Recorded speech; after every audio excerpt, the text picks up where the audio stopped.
sabe que el otro día charlaba con una que probablemente sea una futura invitada del proyecto este, del Vacío Podcast, que es una profesora de filosofía. Nos interesa hablar con alguien que esté metido en el rubro a fondo. Y más o menos conversábamos de qué era lo que se podía hablar, de qué eran los temas que resultaban de interés. Yo propuse un par, que me acuerdo de que propusimos la muerte y un par de cosas más. Y la mina me corta en seco y me dice, no, yo creo que el tema del que hay que hablar, que es fundamental en el día a día, es de la juventud, de cómo se comportan los jóvenes de hoy en día. Yo veo en la juventud, en los chicos de tu edad, me decía, digamos, una conducta muy preocupante. Los noto como infelices, como que no le encuentran sentido a las cosas.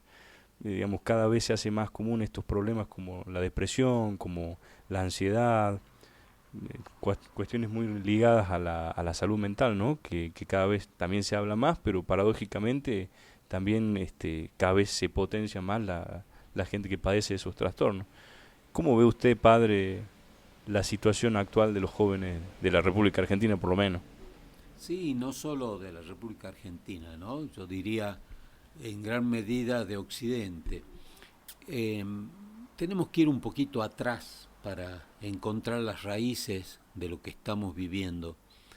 Y es que en el año 1968, cuando se produce una gran revolución cultural, conocida como el Mayo francés, porque en París hubo una gran revolución juvenil sobre todo, se instaló una idea que ha dado vuelta la relación entre las generaciones, porque hasta entonces, y desde el fondo de los tiempos, se entendía que el niño y el joven miraba hacia el adulto, trataba de llegar a ser adulto, ¿no? Lo imitaba al adulto, jugaba al adulto y se pensaba que la realización estaba en la adultez.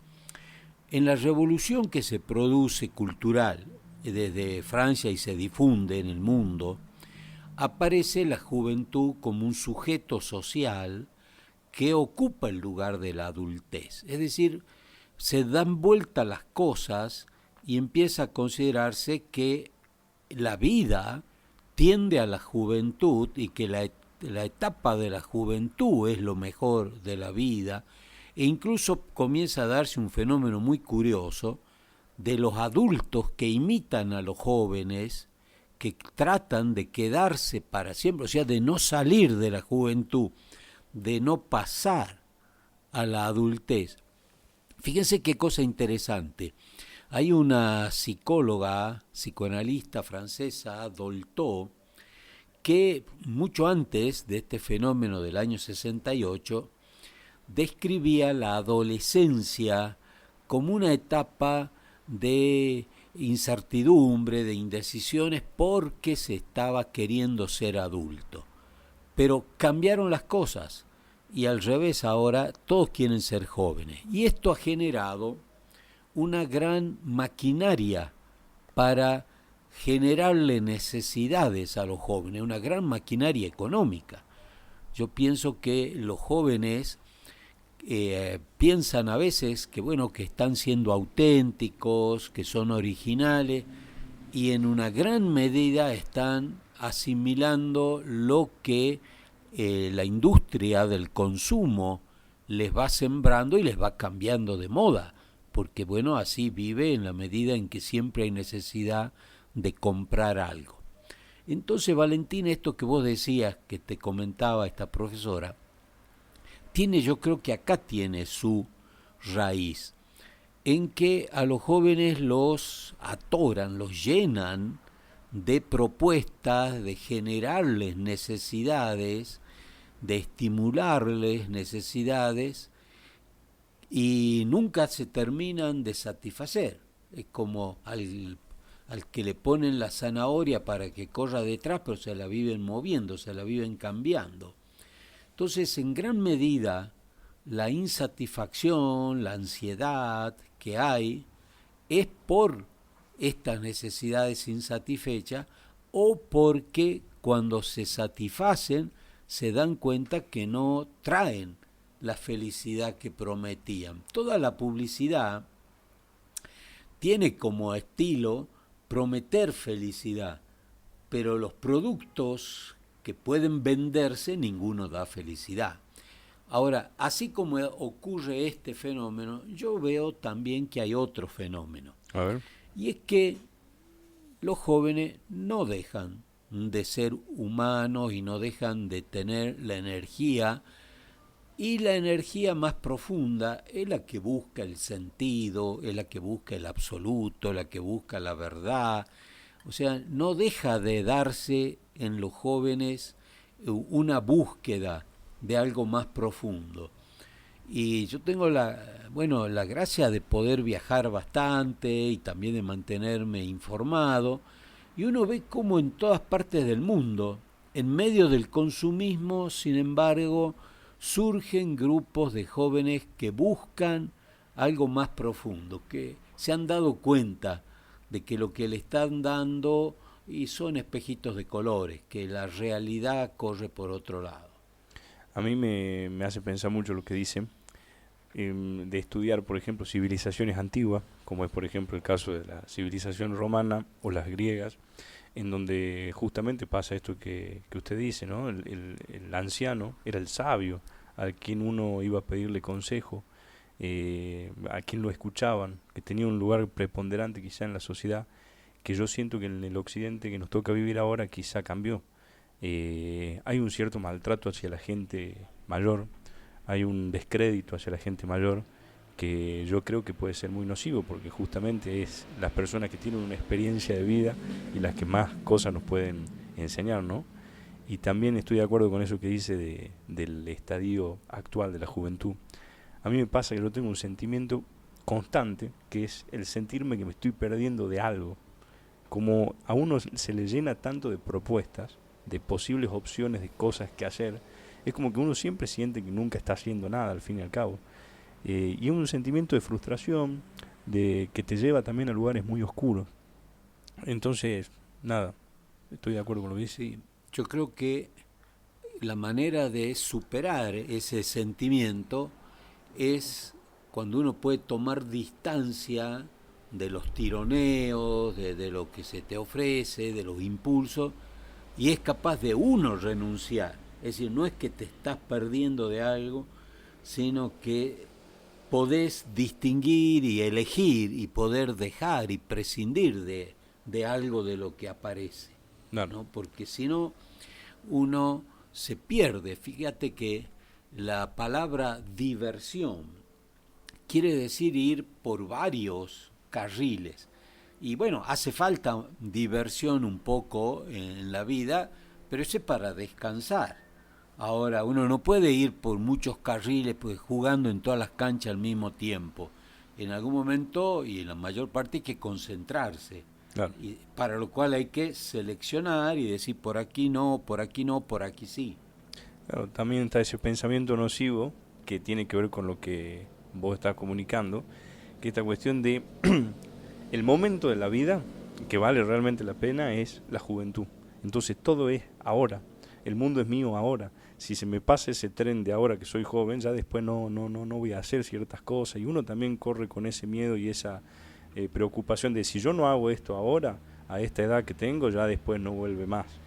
Eh, que no es cierto, quizá. En parte es cierto, en parte no es cierto. Digamos, en parte es cierto en que siempre, cada día que pasa no vuelve para atrás. Pero a mí me parece importante tener en cuenta que sí, de por sí sola la vida va siempre corriendo, avanzando, ¿no? Y cumplimos días, meses, años, y con eso no hay nada que hacer. Y no hay cirugía estética, no hay nada que quite el paso del tiempo. Es decir, te acomoda un poco la apariencia, pero no. La cuestión, eso corre solo. La cuestión es qué hago yo con mis días. A mí me parece importante tener un rumbo en donde no solo vaya para adelante, sino vaya para arriba, es decir, vaya aprovechándole, sacándole el jugo al día, a los meses, a los años, y vaya mejorando, vaya adquiriendo, conquistando, construyendo un proyecto de vida que sea valioso. ¿Y qué le diría usted entonces a un chico que yo también pienso que es lógico por la edad, que se encuentra perdido, que no tiene ese rumbo del que usted habla, que nada lo entusiasma, que no sabe qué hacer de su vida? ¿Qué se le dice a una persona que no tiene las cosas tan claras como yo creo que es propenso un joven de 18, 20, 25 años? Yo decía hace rato, tomar distancia para poder evaluar. Existe una práctica muy buena que es la de los retiros espirituales. Es decir, el retiro es dejar el contexto cotidiano para tomar distancia y poder unos días dedicarse a pensar, dedicarse a reflexionar, y ahí no hacerlo solo, sino confrontándose fundamentalmente con la palabra de Dios, que es el autor mío, el autor del hombre. Es como que contrastara con el fabricante de un aparato a ver qué dice él, cómo lo estoy usando y cómo lo voy a manejar bien, cómo vamos a hacer para que esto ande mejor. Claro. Sí. Yo quería consultarle, porque usted hace rato dijo que la sociedad fue cambiando a lo largo del tiempo. Y quería saber si la religión se amoldó también a ese cambio y qué fue lo que hizo la religión para amoldarse, ¿no? O sea, cuál fue la conducta o qué hace hoy, digamos, la religión, la iglesia, si se quiere, para poder acompañar ese cambio y para poder acompañar también un poco lo que decía Valentina, a una persona que por ahí quizás se encuentra en esa crisis existencial con uno mismo. Bueno, recién mencionó el tema de los retiros espirituales, pero si hay alguna otra cosa que hace la religión o la iglesia misma ya como institución, digamos. Yo hablé de la revolución del año 68. En la misma década de los años 60 del siglo XX, la Iglesia produjo un gran acontecimiento que se llamó el Concilio Vaticano II, donde trató de pensar, ese fue el objetivo del concilio, cómo relacionarse con el mundo contemporáneo. Y de ahí salieron muchas directrices, muchas iniciativas que algunas han sido exitosas, otras no tanto, algunas se han puesto en práctica, otras más o menos. Actualmente está de vuelta un poco el tema y me parece a mí que vuelve a repetirse una doble manera de encararlo. Una que es decir, bueno, hay que ver cómo está el mundo, qué dice y adaptarse al mundo. Yo creo que esa es la manera equivocada de encarar las cosas, porque es ir a los jóvenes o a los distintos sectores de la sociedad a darles lo mismo que ya tienen. O sea, si yo voy a adaptarme en el sentido de hacerme igual, en el fondo perder el propio mensaje, perder la riqueza propia, lo que uno tiene para dar, y dejar de ser uno mismo. Y está la otra manera, que creo que es la que es válida y la que hace falta, que es la de tratar sí de sintonizar con las preguntas, pero la respuesta es siempre la misma, la respuesta es la palabra de Dios. Es decir, no es que tenemos que cambiar la respuesta para decirle al interlocutor lo que al interlocutor le va a gustar. Hay que sintonizar cómo está el interrogante y tal vez ayudar a que aparezca más claro el interrogante, pero la respuesta está en el Evangelio. No tiene sentido, y esa es la misión de la Iglesia, es decir, continuar en la historia siempre el mismo Evangelio, el Evangelio de siempre. Entonces yo creo que eso es lo que hay que hacer. Es decir, la Iglesia, el gran esfuerzo es, bueno, cómo estar presente, escuchar, recibir las preguntas, compartir las situaciones y aportar lo propio, sabiendo que si no hacemos eso, al mundo le está faltando eso. Mire, padre, usted hablaba de que quizá una de las herramientas que uno tiene para para poder llegar a ese autodescubrimiento es el de profundizar, ¿no? Que uno vive haciendo por ahí chicanas y bueno, tratar de hacer de la vida de uno algo más profundo, quizás. Pero nosotros vivimos a día de hoy en una sociedad del placer y cada vez se profundiza más eso, ¿no? Con el tema, por ejemplo, no sé, de las redes sociales se ve mucho, de estar muy ligado a un placer instantáneo todo el tiempo. Entonces, ¿cómo educamos a la juventud de hoy para que rompa ese círculo de todo tiene que ser instantáneo ya, ya, ya, ya, para poder finalmente lograr profundizar más en ciertos conceptos o en ciertas ideas, acercarse más a lo que es? A ver, yo escuchaba otro día a un psiquiatra hablar de la diferencia entre la dopamina y la serotonina, ¿no?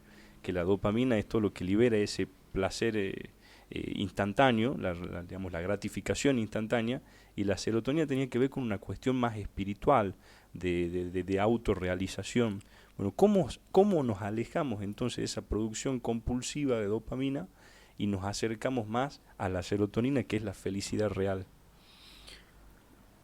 El placer efectivamente es una gratificación, es una respuesta agradable, inmediata, y en el campo de lo sensible, en el campo de lo material.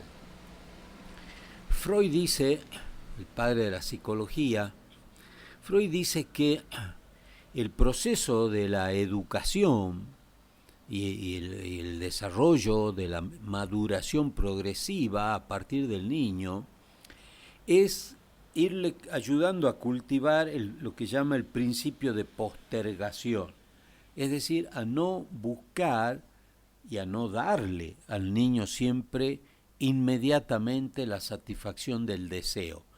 El niño, el bebé, si no le damos inmediatamente lo que quiere, llora. Y un problema a veces en los papás es, por no aguantar el llanto del niño, darle enseguida lo que quiere. Y con eso no se lo ayuda. Hay que ayudarlo a postergar la satisfacción del deseo, es decir, a que espere, darle otra cosa, que no darle lo inmediato. Nosotros estamos viviendo una época donde lo digital trabaja en el campo de la inmediatez. Tenemos casi como una prolongación de nuestro cuerpo en los aparatos y especialmente en el celular, y en donde a un toque tenemos inmediatamente lo que buscamos. Y eso no está ayudando en ese aspecto. Es decir, tiene una maravilla de servicios, de recursos en un sentido, pero tiene una dificultad de que alimenta la pura inmediatez. Esto que te decían, Valentín, de cómo en nuestro cerebro estos dos tipos de secreciones, ¿no es cierto?, las dos que vos mencionabas, la dopamina y la serotonina, están relacionadas con esas dos actitudes. Nosotros no somos solamente corpóreos, no somos solamente materiales de manera de vivir solo en la dimensión del placer como respuesta inmediata. Podemos aprender a manejarlo, a postergarlo, pero también a buscar campos más elevados de realización y a descubrir satisfacciones, entre comillas podríamos llamarlos también placeres, de otro tipo, ¿no es cierto?, de tipos espirituales, de tipo estético, digamos que desarrollan más la parte más propiamente humana que nos distingue de los animalitos. Claro, de hecho uno funciona medio como un barril sin fondo, ¿no? Con los placeres, siempre necesita más, y quizá lo que en algún momento a vos te daba placer, vos lo volvés a consumir en idénticas cantidades y ya no te produce el mismo efecto que antes y necesitas más y más y más. Hablemos de cualquier cosa, hablemos de comida, de la interacción con las redes, de la pornografía, que son todas como cosas muy presentes, ¿no?, en la sociedad nuestra. Y escuchaba justamente a este psiquiatra con el que creo era un podcast el que yo escuché, que decía que uno piensa, el cerebro primitivo piensa que ese es el camino a la felicidad, porque como yo me siento bien cuando consumo, hay una parte de mi cerebro ignota quizá que piensa que ahí es el camino para lograr la verdadera felicidad, pero en realidad uno se está condenando, está siendo esclavo de algo más. Sí, y con la doble repercusión, una que vos decías que siempre pide más, ¿no? Nunca, y ahí vienen las adicciones, ¿no? El quedar pegado a algo, pero no solo que queda siempre insatisfecho, siempre pide más, sino que te comienza a destruir, te comienza a hacer daño. Es decir, hay una cosa muy curiosa en esto, y es que lo que pareciera ser una autoafirmación, en realidad en un momento comienza a ser una autodestrucción. Y eso pasa con si uno prolonga la acentuación de los placeres en cualquiera de los órdenes, así sin medida, cuando uno va quedando adicto, atrapado, llega a un punto donde ya comienza a destruirlo al sujeto. Es decir, al propio sujeto que se quiso afirmar, lo empieza a destruir. ¿Por qué? Porque no usó su racionalidad, que es la que le va a dar el criterio, la medida. Exactamente. Bueno, pasando a otro tema, yo recuerdo cuando bueno, la gente sabe, porque usted ya vino un episodio anterior, ahí mencionábamos el hecho de que nosotros, tanto Lucas como yo, somos alumnos suyos, y uno de los temas que a mí más me llamaba la atención de sus clases era cuando hablaba acerca del bien y el mal, ¿no? Un tema interesantísimo, un tema de mucha reflexión, de mucha consulta, abierto a mucho debate, ¿no? Y nosotros lo hemos tratado en el podcast, quizá de forma muy superficial también, no hemos profundizado mucho justamente porque no somos grandes sabios sobre el tema, pero se ha instalado el debate en este podcast de si el hombre es bueno o es malo por naturaleza. Hablamos de Hobbes, hablamos de Rousseau, hablamos de nuestras posturas personales, de lo que más o menos nosotros desde nuestra posición considerábamos, pero quiero que usted desarrolle sobre ese tema particularmente. Sí, hay en la reflexión filosófica sobre el problema del mal, hay un gran desafío, y es cuando vos decís si es bueno o malo por naturaleza. Si uno dice que es malo por naturaleza, es decir, que no hay hombre que no sea malo, que al hombre le pertenece ser malo, hay un problema de cómo entender que exista algo que se autoniega, que se autodestruye. Es el límite con que choca la reflexión filosófica y no tiene respuesta de cómo entender que en la misma constitución humana esté aquello que le hace daño al ser humano. Ahí se choca con un límite sin poder tener respuesta, y aparece una respuesta que viene ya de más allá de la filosofía, que viene de la revelación, de la Biblia, y que nos dice que originalmente el hombre no es malo, que originalmente el hombre es creado por Dios bueno, pero que el hombre se hizo malo, introdujo el mal. Es decir, que lo que nosotros encontramos ya no es la pura naturaleza humana, sino un estado de naturaleza que la revelación bíblica llama de naturaleza caída, es decir, o herida, es decir, de una naturaleza que no está entera, que tiene un problema adentro. Bueno, pero ¿y de dónde ha salido que el hombre pueda introducir el mal en su propia realidad, en su propia naturaleza? La revelación bíblica nos dice que es porque ha sido atraído, tentado por una realidad que se ha hecho también, que era buena inicialmente y que se ha hecho a sí misma mala, que es una criatura racional, espiritual, no material, que el demonio. Si todo el relato de los primeros capítulos de la Biblia nos hablan de cómo Dios lo crea al hombre y dice, y vio que era muy bueno, pero luego el hombre es seducido, es atraído por esta otra realidad personificada ahí por la serpiente, simbólicamente, y que es el que, haciéndole creer, hay una frase muy significativa en el relato bíblico, porque cuando aparece la serpiente y le ofrece a Eva que coma el fruto prohibido, Eva le dice, no, le dice, pero es que esto no. Y la serpiente le dice, si ustedes comen esto van a ser como dioses. Ahí está la atracción. Ahora, ¿qué quiere decir van a ser como dioses? Ahí dice la serpiente, serán como dioses conocedores del bien y del mal. Conocedores no quiere decir van a saber qué es bueno y malo, no, eso ya sabían. Conocedores en el mismo sentido que usamos en el derecho, cuando decimos el juez que conoce en la causa, quiere decir ustedes van a decidir qué está bien y qué está mal. Es decir, la gran tentación, dice, serán como Dios, se va a decir, van a ocupar ustedes el lugar de Dios. Ustedes van a decidir qué está bien y qué está mal. Ustedes van a ser el legislador moral. Bueno, y esa es la fuente del mal, es decir, cuando en vez de seguir el camino que marca la ley del Creador, el hombre pretende inventarse una ley por su cuenta.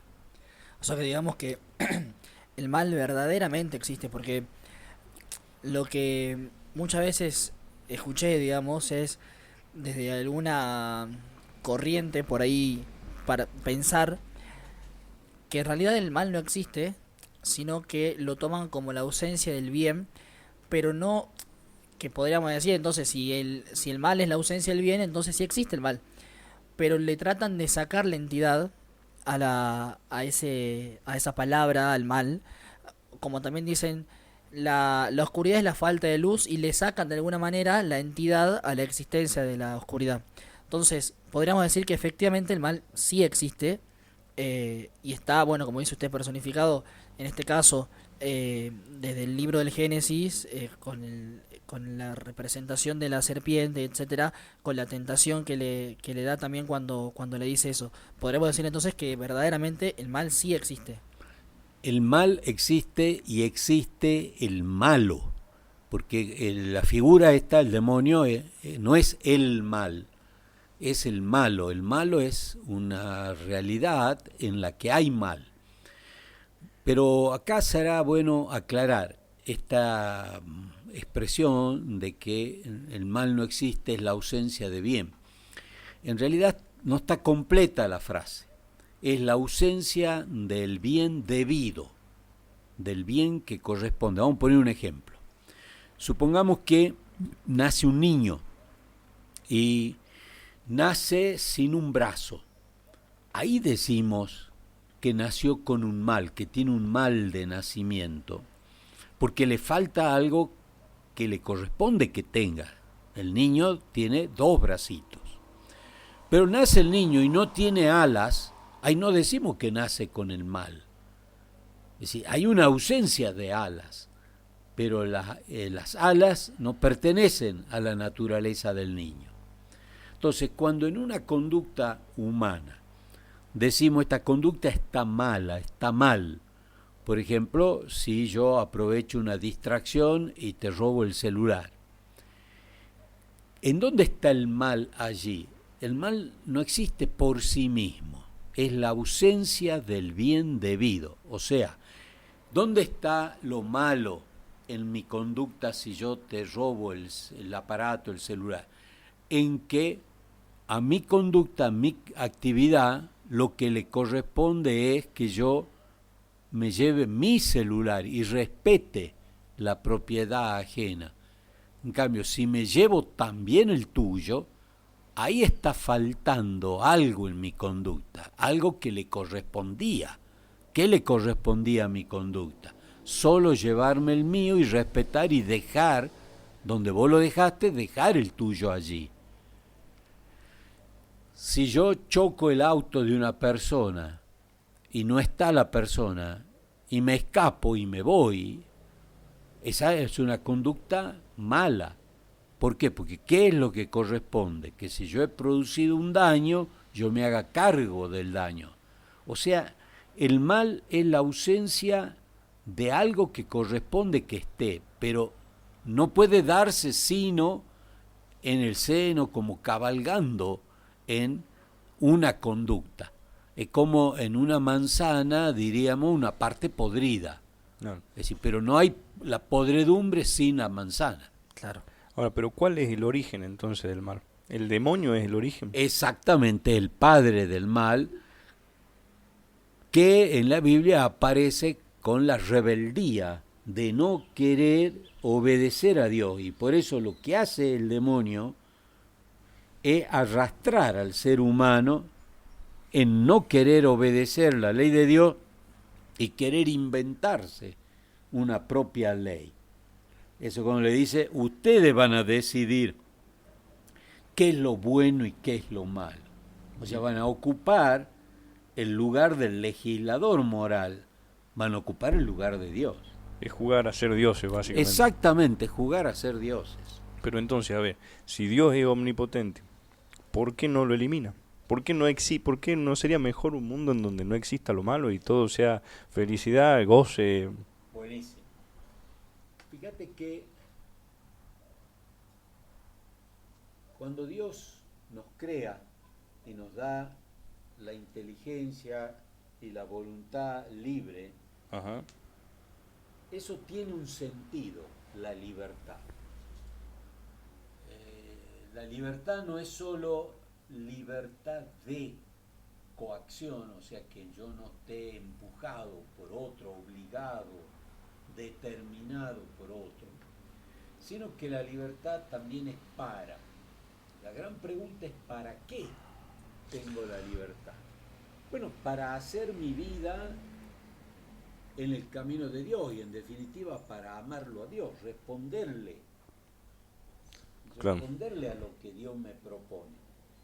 Si para evitar que yo me proponga unos fines, un para qué equivocado, malo, Dios me quitara la libertad, al mismo tiempo me estaría quitando la posibilidad de que yo elija el bien. O sea, quedaría determinado. No tendría la posibilidad de elegir el bien. Pero ¿para qué me sirve a mí esa libertad si esa libertad me puede conducir al dolor, a un dolor terrible, a una infelicidad terrible? Porque la misma libertad te puede conducir a una felicidad inmensa. Es decir, la finalidad de la libertad es para que seamos felices. Sí. Ahora, tiene el riesgo de la infelicidad. Y por más de que uno lo intente fuertemente, igual puede llegar a ser infeliz. Digamos, o sea, yo intento fervientemente y todo, pero a veces la vida es injusta. Por más de que mis propios actos yo lo haga con conciencia e intente, digamos, hacer las cosas lo más bien posible, hay cosas que a veces no dependen de mí. Y vos decís, ¿por qué le pasa esto a la gente buena? Porque la felicidad plena no se da aquí, en este mundo. Es decir, el camino de los que, aunque parezcan muchos, pocos años que vivimos en la tierra, no son donde encontramos ya la felicidad completa y definitiva, sino que depende también de muchos factores. La felicidad completa, inmensa, infinita, a la que Dios nos llama y nos ofrece, se da en el otro mundo, en la otra vida. ¿Y para qué sirve esta vida? Es el camino en donde vamos construyendo y eligiendo lo que va a ser nuestra vida futura. Te voy a poner un ejemplo de una parábola del Evangelio que va un poco por donde vos decís. Hay un momento que Jesús dice, las parábolas son relatos inventados por Jesús para poner un mensaje, ¿no? Metáforas, digamos. Claro, él dice, bueno, había un rico que comía y vivía de banquete con sus amigos y todo eso. Y tirado en la puerta de la casa del rico había un pobre leproso lleno de llagas, que los perros venían a lamerle las llagas, y de la casa del rico no le mandaban ni lo que sobraba, ni lo que se caía de la mesa No, de los ricos. Dice, bueno, se mueren los dos. El rico se va al infierno, el pobre se va al cielo. Es curioso que en la parábola al pobre Jesús le pone un nombre, Lázaro le pone de nombre. Al rico no le puso nombre. La tradición le ha puesto el nombre de Epulón, pero que en realidad quiere decir rico, ¿no? Es muy interesante porque dice, el rico dice, acá estoy sufriendo, y se queja, y Dios le dice, vos ya has gozado todo abajo, ahora vos acá ya te toca sufrir. El pobre Lázaro sufrió abajo, ahora acá ya le toca estar feliz. Y el rico le dice, bueno, Señor, dice, pero manda a alguien que le avise a mis hermanos, porque están viviendo como vivía yo, y que sepan a dónde van a terminar, ¿no? Y Jesús le dice, mira, ni aunque se le aparezca un muerto, no van a cambiar de vida. Dice, pero ya tienen la palabra de Dios para que sepan. claro, Así, ¿qué dice Jesús? El ser correcto no implica que acá va a tener triunfo. claro. Sí hay un principio de felicidad mínima, pero que ahí empieza y no es pequeña, que es la de la paz de la conciencia, la tranquilidad de la conciencia. Y después del bien y las buenas realidades que uno puede ir construyendo en su vida, en la familia, en las amistades, en el bien que uno puede hacer. Fíjense que cuando uno ayuda a otros sin esperar recompensa es cuando mejor se siente, ¿no es cierto? Hay pequeñas felicidades que se puede ir viviendo ya aquí en la tierra, pero la felicidad completa va a ser en el cielo. Claro, yo entiendo por dónde va todo el mensaje que usted deja respecto de la libertad y es más, en cierto punto lo considero muy certero, pero siempre y cuando esa libertad, digamos, involucra mis acciones propias. O sea, vuelvo sobre lo mismo, no Sí. quiero que repita, pero sí esta cuestión de, a ver, yo fui una mala persona, yo soy una mala persona, hago el mal. Todas las personas con las que yo me comunico, con las que me cruzo, se llevan un mal recuerdo de mí, se llevan dolor después de haberse comunicado conmigo, qué sé yo. Y capaz yo vivo una vida de la san puta madre, perdón por la expresión.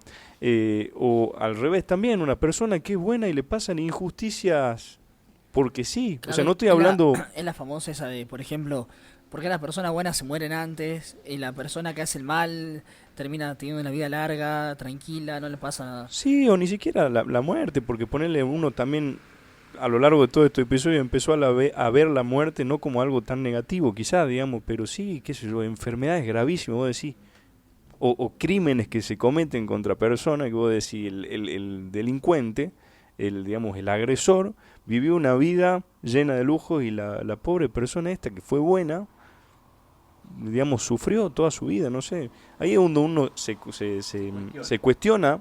El famoso tema del sufrimiento del inocente. Sí, Porque claro, nos parece que sufra una persona malvada, bueno, está recibiendo en alguna medida una retribución. un castigo, claro. Pero choquea el sufrimiento del inocente. Pero volvemos a la presencia del mal. Si pensamos, por ejemplo, en uno de los juicios históricos más grandes de la humanidad, cuando lo condenaron a Jesucristo, que era inocente, y le dieron la libertad a Barrabás, que sí era un criminal, bueno, ahí tenemos como un modelo de que en la vida existe muchas veces la injusticia. También existe la acción de gente malvada, el que te asalta, te roba, Claro. ¿no? El que te hace un daño, el que provoca las guerras. Es decir, existe el mal en el mundo, pero el mal va a ser vencido totalmente. Por eso Jesucristo dice, no teman, yo he vencido. Claro. al mal. Yo he vencido el mundo, ¿no es cierto? La resurrección de Jesucristo lo saca de ese estado de la muerte en que lo llevó un juicio injusto. Y a eso nos llama. Este, ¿Saben qué le iba a preguntar? Usted mencionó recién la parábola del rico y el pobre.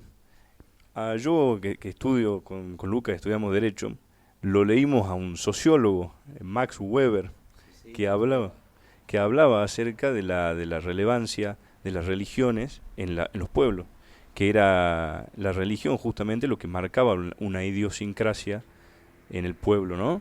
Y esta cuestión de cómo se nota que, por ejemplo, las naciones que tienen una religión a lo mejor protestante, tienen, digamos, un mayor éxito económico, y es cierto que el cristianismo, digamos, abraza más esa austeridad, este mensaje de, o sea, hay mucho este mensaje de que el pobre ya tiene el cielo ganado, puede ser, y el rico es como quizá un poco mal visto, puede ser, y eso no hace daño también a lo que viene siendo la vida terrenal.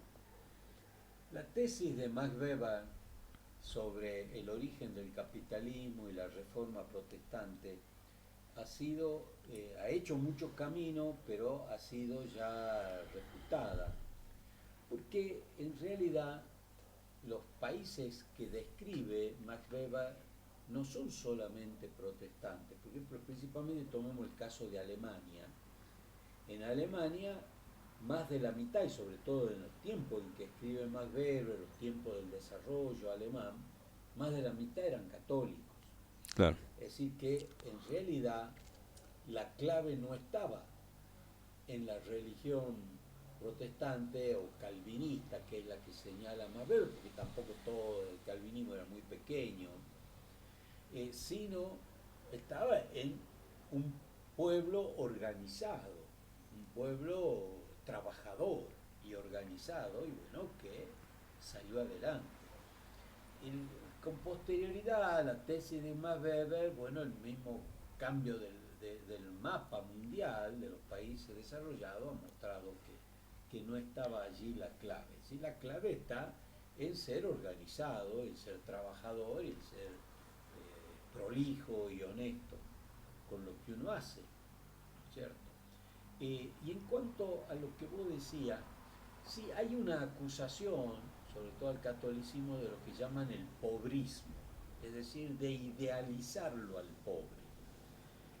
En realidad, la tesis del Evangelio no es que la simple pobreza material te haga bueno, porque puede ser una persona sin bienes materiales y no por eso ser buena persona, ¿no? Lo que te hace bueno es el interior de la persona. Jesús dice que no es lo exterior lo que te hace bueno o malo, sino del interior, de donde brotan las acciones. Y puede ser una persona con bienes materiales, pero que no piense que eso es lo máximo en la vida, sino que los maneje a sus bienes con un buen criterio y hasta con un cierto desprendimiento, y crezca, pero haga servir lo que gana. Y puede ser una persona con bienes materiales y que crea que con eso ya es Dios. Y a la inversa, puede haber una persona sin bienes materiales, pero que esté apegado y sea egoísta a lo poquito que tiene y no comparta lo poquito que tiene. O puede ser una persona con poco, muy poco bienes materiales, que sea generoso, que comparta, que sea caritativo. Si la clave está en el interior. Pero sí, claro, dice Jesucristo, es difícil para uno rico desapegarse, digamos, tiene más a qué apegarse, y por eso dice, es más difícil que un rico entre en el reino de los cielos en ese sentido. Pero habla del rico en el corazón, en el espíritu. En la bienaventuranza, cuando dice felices los pobres en el espíritu, ¿sí? Los que tienen espíritu de pobre. En este sentido que está hablando de la pobreza y la riqueza y tal, me pasa a mí algo particular, que quizás es una visión capaz que está equivocada, así que también le pido la opinión, en base a su experiencia, pero me pasó de ver algo medio general, digamos, en cuanto a la gente pobre, a la gente que menos tiene, y en el último tiempo me pasó mucho más por medio de videos de TikTok de una persona que hace beneficencia y lo graba más o menos, no sé si alguien lo conocerá, que esté escuchando, Emma Monzón se llama. Esta persona entrega mercadería y plata a gente que no tiene nada o que tiene muy poco en la ciudad de Rosario. Y hay una cuestión que es coincidente con el 90% de esas personas del 90% de esas personas que reciben la ayuda. Y es el hecho de ser profundamente religiosos y agradecidos, y es como todo el tiempo mencionar a Dios, ¿no? Mencionar a Dios en el agradecimiento, quizás no tanto en el agradecimiento, pero sí, por ejemplo, sí que le pido a Dios todo el tiempo, o que Dios me manda esto. Y es algo que yo de verdad lo noto, que en la persona que menos tiene, por ahí tiene una... está como más agarrado a la fe, un poco más agarrado y más cercano a Dios, y no tanto en la persona que más tiene. Quizás, obviamente, debe haber muchísima gente que tenga mucho y que sí esté aferrada a Dios y a la iglesia y a la religión, pero sí lo veo mucho, como le digo, en esta parte, con la persona que menos tiene. ¿Tiene algo que ver en particular o es una coincidencia que se da? No, es lo que decíamos recién, y vos lo comprobás ahí en tu experiencia, que el pobre de bienes materiales, tiene menos el riesgo de pensar que él ya tiene resuelta la vida y que ya está, ya tocó el cielo, digamos, ¿no es cierto? El pobre de bienes materiales está más abierto a saber que depende de otros y que en definitiva depende de Dios y de otros que van a ser instrumentos de Dios para ayudarlo.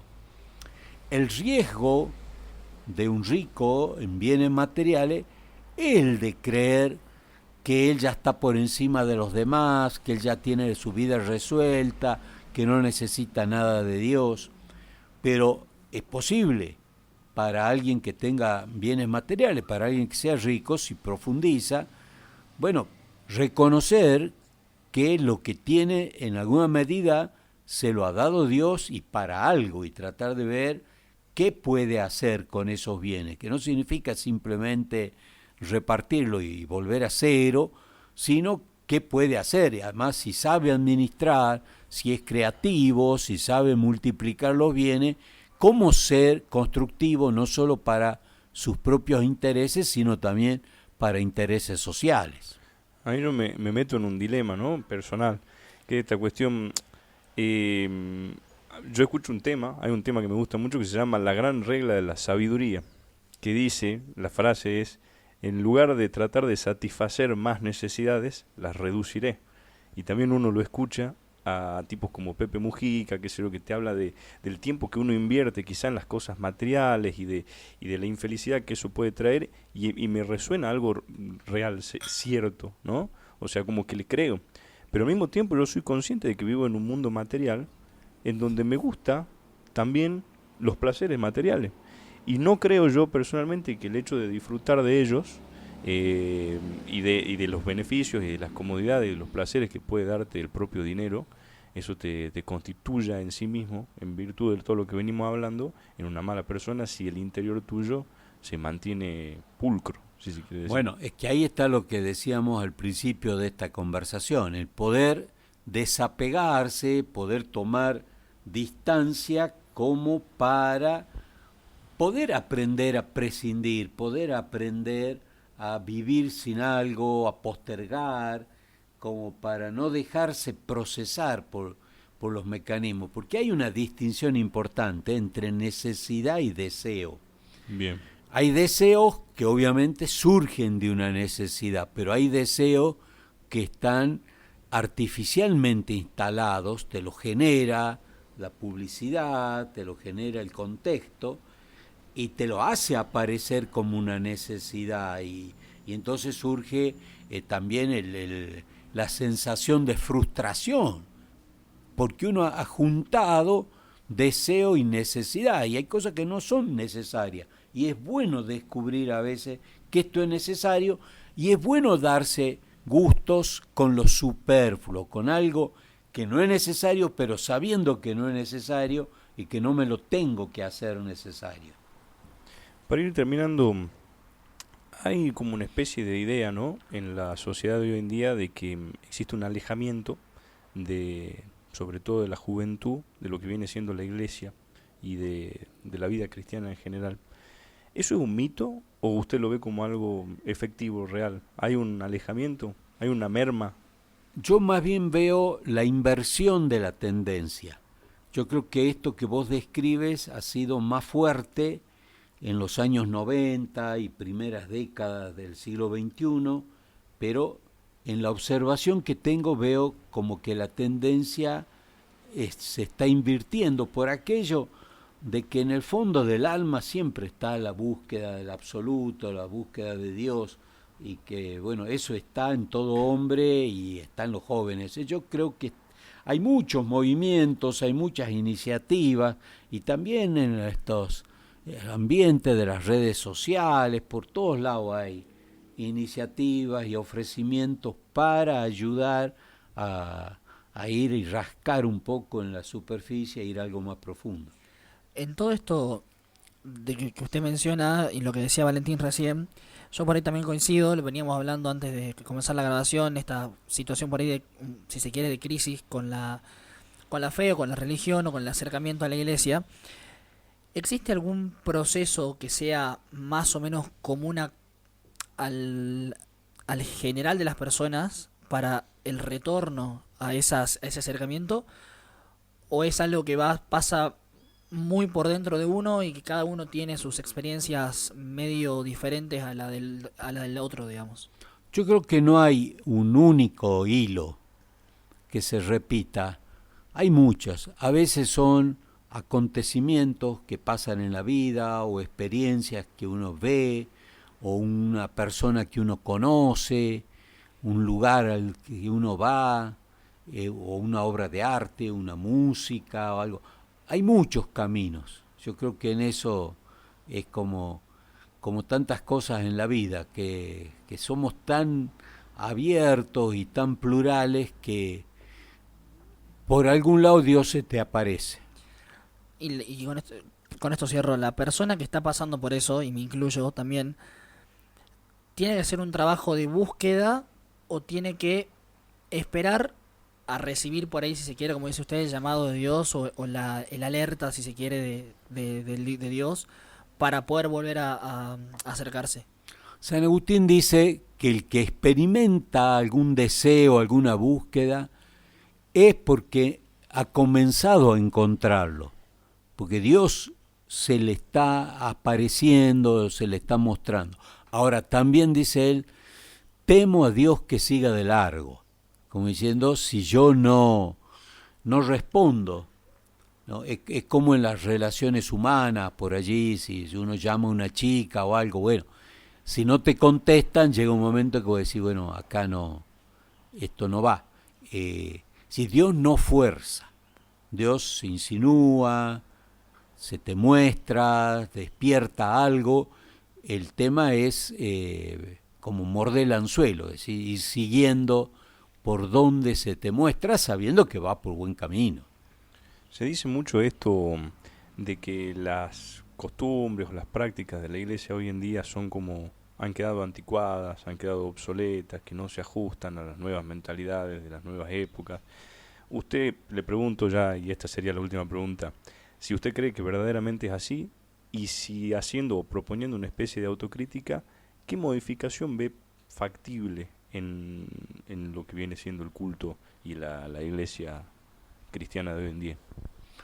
Yo no creo que lo que la iglesia tiene para ofrecer fundamentalmente, que es el mensaje del Evangelio y la gracia de los sacramentos, pueda pasar de moda. Eso es eterno, eso queda hasta el fin de los tiempos. Lo que hay que sintonizar es dónde está la pregunta, dónde está la necesidad, cómo se manifiesta, y tratar de acercarse y responderle allí donde está. Pero hay una identidad que no podemos traicionar, porque sería privarle al mundo de la riqueza del depósito que tenemos para entregar.